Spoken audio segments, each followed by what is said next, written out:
요즘에도 보면요, 유튜브에서 무도 명장면들 돌려보시는 분들 되게 많더라고요. 댓글에도 보면 아 그때 이렇게 재밌었지, 다 같이 모여서 이렇게 무언가를 같이 시청한다는 게 굉장히 그때는 그랬다, 이런 식으로 옛날을 회고하시는 분들도 많고요. 요즘에는 TV를 보신 분이 잘 없잖아요. TV 대신에 뭐 유튜브나 OTT나 그 다음에 틱톡 이런 걸 많이 보시니까. 그래서 오늘은요, TV가 어떻게 이렇게 몰락하고 유튜버가 이렇게 떠올랐는지에 대해서 이야기를 해보려고 합니다. 머니스토리의 김밥입니다.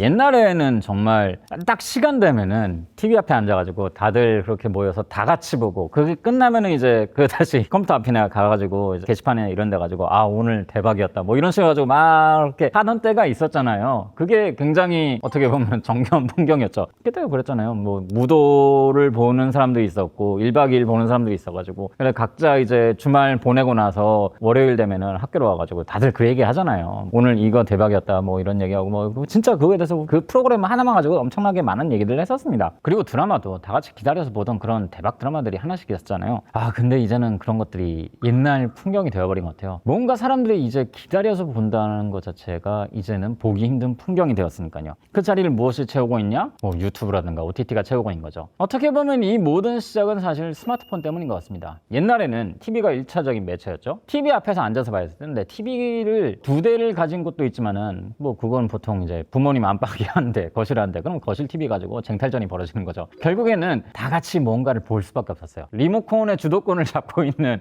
보통은 아버지들이 많이 잡고 있었죠. 그분들에 의해서 많이 볼 수밖에 없었어요. 그러다 보니까 뉴스도 많이 보게 됐었고 그랬었는데, 그 외에 2차적인 매체로는 PC가 있었는데, PC도 뭐 집에서 여러 대 있는 경우는 잘 없었잖아요. 보통은 거실이나 자기 방에 PC가 한 대 정도 있는 경우가 있었는데, 그럼 그걸로 보는 정도, 그거 아니면은 대체적으로 다 같이 뭔가를 보는 문화가 될 수밖에 없었던 상황이었죠. 근데 스마트폰이 등장하면서는 이게 모든 게 달라진 것 같아요. 스마트폰이 등장하면서 앱으로 이제 많은 것들을 시청하게 됐잖아요. 유튜브도 있었죠. 그 다음에 넷플릭스도 있죠. 그럼 OTT들 있죠. 그러다 보니까 각자 자기가 원하는 걸 볼 수 있는 시대가 된 거예요. 옛날에는 그런 환경 자체가 다 같이 무언가를 봐야 되는 상황이었다면, 지금은 스마트폰 덕분에 내가 보고 싶은 거를 내가 원하는 때 볼 수 있게 된 거죠. 이것 때문에 굳이 내가 TV 앞에 앉아가지고 다 같이 뭔가를 봐야 되는가? 라는 게 잘 없어진 상황이죠. 그나마 가족끼리 식사를 할 때는 넷플릭스나 이런 거, 화제작 같은 거는 같이 보게 되는 경우도 있는 것 같아요. 근데 지금은 뭐 이제 아무래도 스마트폰으로 많이 보게 되다 보니까 확실히 개인화 파편화가 많이 이루어졌습니다. 옛날에는 TV에 나오면은 그 사람이 나온 거 누가 나온지를 다 알았어요. 근데 요새는 1000만 유튜버도요 모르는 사람들이 많잖아요. 100만 유튜버도 모르는 사람들이 많아요. 100만 구독자가 얼마나 대단한 겁니까? 근데 모르는 사람들이 많아요. 옛날에는 이런 일이 없었는데 말이죠. 이게 얼마나 우리가 보는 미디어가 굉장히 파편화되는가를 잘 보여주는 것 같아요. 유튜브가 어떻게 보면 이렇게 만들었다고 볼 수 있는 거죠. 사실 유튜브란 것 자체가, 이 튜브가 TV를 뜻하는 영어의 속어예요. 영국에서는 그걸 텔리라고 얘기하는데 미국에서는 튜브라고 얘기하더라고요. 유튜브. 그래서 네가 나온 TV란 뜻인데, 실제로 그러다 보니까 다 각자 자기가 보고 싶은 것만 보잖아요. 자기가 관심 있는 주제만 보고, 실제로 알고리즘이 그런 식으로 내가 보고 싶은 것 위주로 띄워주니까, 그러다 보니까 내가 관심 있는 영역이 아니면은 아예 모르게 되는 효과가 발생한 것 같아요. 이런 식으로 쏠림이 발생하다 보니까 이제는 각 방송국들도 이거에 대응하지 않으면 안 되는 상황이 됐죠. 왜냐면 옛날만큼 사람들이 TV 앞에서 몰려서 보지 않으니까. 그러다 보니까 드라마 같은 것도, 예능 같은 경우도 본방을 하고 나서, 옛날에는 케이블 채널로 계속 돌렸다면은 요새는 OTT로 그냥 보내버리잖아요. OTT에서 볼 수 있게. 그렇게 해야 이제 2차 송출료를 챙길 수 있는 거니까. 그렇게 해서 하고 있고요. 뭐 그런 걸 편집해서 5분 뭐 그런 요약처럼 유튜브에도 올려놓기도 합니다. 그런 식으로 가지고 많이 사람들이 보라고. 이게 정말 엄청난 변화 같아요. 그러다 보니까 편집 자체도 옛날에 비해서는 정말 많이 달라진 것 같아요. 유튜브 시대가 되면서는 굉장히 빨라졌잖아요. 심지어 사람들이 유튜브 정석으로도 이게 좀 답답하다 느껴가지고 1.2배, 1.5배 이렇게 가속을 하잖아요. 그러다 보니까 저한테 생긴 재밌는 변화가 있었습니다. 저는 예전에 말 빠르다고 정말 욕을 많이 먹었어요. 옛날에 대학생 할 때 발표를 할 때도 너 왜 이렇게 말이 빠르냐, 좀 말 좀 천천히 해라. 강연을 할 때도 선생님 다 좋은데 말이 너무 빠른 것 같습니다, 이런 식으로 얘기를 하는 분들이 되게 많았어요. 근데 뭐 이게 말을 천천히 하려고 한다고 고쳐지냐, 말을 나름대로 천천히 하려고 해봤어요. 근데 그런데도 빠르대요. 근데 이제는 저한테 말 빠르다고 하는 사람들이 아무도 없어요. 왜냐? 사람들이 1.5배, 1.25배씩 돌려보는 세상이 되다 보니까 오히려 제가 말하는 속도가 어떻게 보면은 그분들 보는 속도에 그렇게 그렇게 걸리지 않게 된 거예요. 그러다 보니까 요즘에는 강연할 때 어떤 일이 있냐? 관계자분들 이렇게 하세요. 혹시 강연하실 때도 유튜브 영상처럼 말이 빠르세요? 아마 큰 차이는 없을 것 같은데요? 실제로 그런 큰 차이 없다고 얘기를 하죠. 옛날에는 방송국들이 프로그램 자체가 템포가 굉장히 느렸어요. 그래서 뭐 하나를 하더라도 계속 반복해서 보여주는 형식으로 이제 계속 영상을 분량을 늘려놨죠. 요새는 그런 식으로 하면 욕 바가지로 먹습니다. 진짜 욕 바가지로 먹어요. 대체 몇 번을 반복하는 거냐? 그러다 보니까 전반적으로 더 빠른 형태로 빠른 편집으로 갈 수밖에 없는 것이고, 넷플릭스에서는 흑백 요리사만 하도 그렇잖아요. 템포가 굉장히 빨라요. 템포가 굉장히 빠르지만 거기 안에서도 같은 걸 계속 반복하는 게 아니고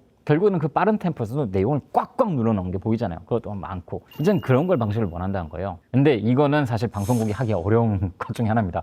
왜냐면은 그냥 옛날에 하던 제작 방식으로는 주 단위로 이제 촬영해서 편집하는 것으로 하면은 그런 거를 하기에는 분량이 너무 모자라거든요. 그러다 보니까 이제는 아예 그런 스타 PD들도, 나영석 PD라든가 이제 김태호 PD도 아예 이제는 유튜브에서 거의 활동을 하고 있기도 하죠. 그리고 유튜브에서 활동하려면 확실히 방송국에서 하던 것보다는 좀 더 날렵해야 됩니다. 편집 자체도 이제 날카롭게 빡빡빡 템포 빠르게 해야 되지만은 무게도 많이 이제 가벼워져야 돼요. 뭐 옛날 예능 같은 거 촬영 현장 그런 거 사진 올라와 보면 아시잖아요. 카메라가 몇 대가 있는데요. 카메라가 한 20대씩 이렇게 들어서 했잖아요. 근데 지금은 그런 식으로 하면은 수익보다 비용이 한참 초과해버리기 때문에 그렇게 할 수 없어요. 뭔가 좀 이제 점점 더 간소해지고 빠른 편집이 되고 자유롭게 하는 방식으로 가는 거죠. 그리고 또 다른 변화가 있죠. 방송 같은 경우는요, 방통위에서 심의가 굉장히 빡셉니다. 근데 유튜브 같은 경우는 제약이 그렇게 강하지 않기 때문에 훨씬 더 좀 더 자극적이고 훨씬 더 좀 맞춤형으로 그렇게 제목도 짓고 썸네일도 할 수 있는 거죠. 그거 방송에서 그렇게 했다 그러면 난리가 납니다. 바로 심의 제재 들어올걸요? 그러다 보니까 이제는 광고들도 재밌는 광고는 유튜브에서 많이 온 것 같아요. 특히나 이제 TV는 대중을 지향하는 방송이다 보니까 대중적으로 뭔가 불호가 안 생기게 하려다 보니까 좀 독특한 면이나 기발한 면을 다 커트를 한 부분들이 있죠. 근데 유튜브 같은 경우는 취향에 맞는 시청자들한테 취향에 맞는 광고가 공개되는 방식이다 보니까 재밌는 광고도 그런 형식으로 나오게 되는 것 같아요. 그리고 뭐 PPL 같은 경우도 굉장히 이제는 유튜브에서는 아주 그냥 일상화됐잖아요. 훨씬 더 자연스럽게 이루어지는 경우도 많고요. 그러다 보니까 지금 현재 유통업계들도 옛날에는 TV 쪽에 포커스를 맞췄다면 이제는 유튜브나 콘텐츠 커머스 쪽에 좀 더 많은 관심을 가지게 된 것 같아요. 왜냐면은 광고로 인한 파급력이 확실히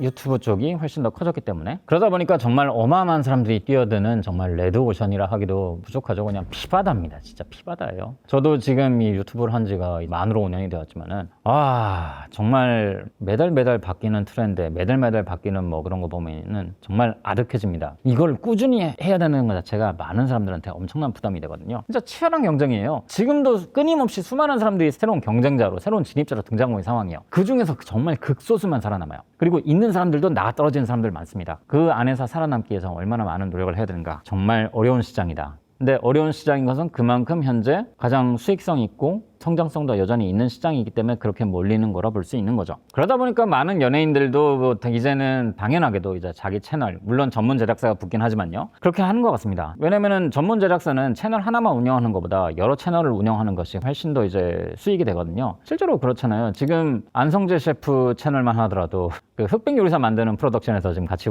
제작하고 운영을 하고 있거든요. 공동적으로 같이 하는 게 훨씬 더 가동률을 높일 수 있는 방식이니까 뭐 그렇게 운영을 하고 있는 것 같습니다. 근데 모두가 연예인이라고 모두가 성공하는 건 아니더라고요. 왜냐면 결국에는 장기적으로 보여줄 컨텐츠가 있어야 성공을 할 수 있는 거기 때문에 그것 때문에 정말 일반인들도 그리고 연예인들도 쉽지 않은 것이다 라고 얘기할 수 있는 것이죠. 앞으로 이제 방송국의 미래 그러면 어떻게 될까요? 모르겠습니다. 방송국들도 옛날에는 그냥 방송 송출을 하는 곳이었다면은 그렇게 광고 수익을 내는 곳이었다면은 이제는 방송국들도 기획과 프로덕션의 역할이 지금 굉장히 많이 커지고 있거든요. 그러다 보니까 그렇게 프로덕션을 해서 제작한 프로그램을 바탕으로 해서 OTT에 이제 판매하고 이런 식으로 수익을 내는 구조도 점점 생겨나고 있어요. 물론 가야 할 길이 멀긴 합니다. 근데 그런 방식으로 점점 변화하고 있다는 거죠. 방송국들도 각자 자신의 채널들 만들어서 여러 가지 채널들이 있잖아요. 방송국에서 운영하는 여러 채널들. 그걸 통해서 이제 여러 가지 다른 방식으로 컨텐츠의 발전, 진화를 추구하고 있기도 하고요. 뭐 유튜브 시대는 앞으로 계속될 것 같지만은 모르겠습니다. 또 미래에 어떤 변화가 있을지. 10년 전, 20년 전만 하더라도 유튜브가 이렇게까지 뭐 큰 영향력을 미칠 플랫폼이 될 줄 누가 알았나요? 뭐 10년 후엔 또 다른 플랫폼이 생겨날 수도 있겠죠. 그러면 뭐 또 다른 변화가 있지 않을까? 그 미래는 너무 거대한 변화가 될 것 같아서 쉽게 예상하기 어렵습니다. 그리고 저도 이제 그때까지 살아남을 수 있도록 노력해봐야겠죠.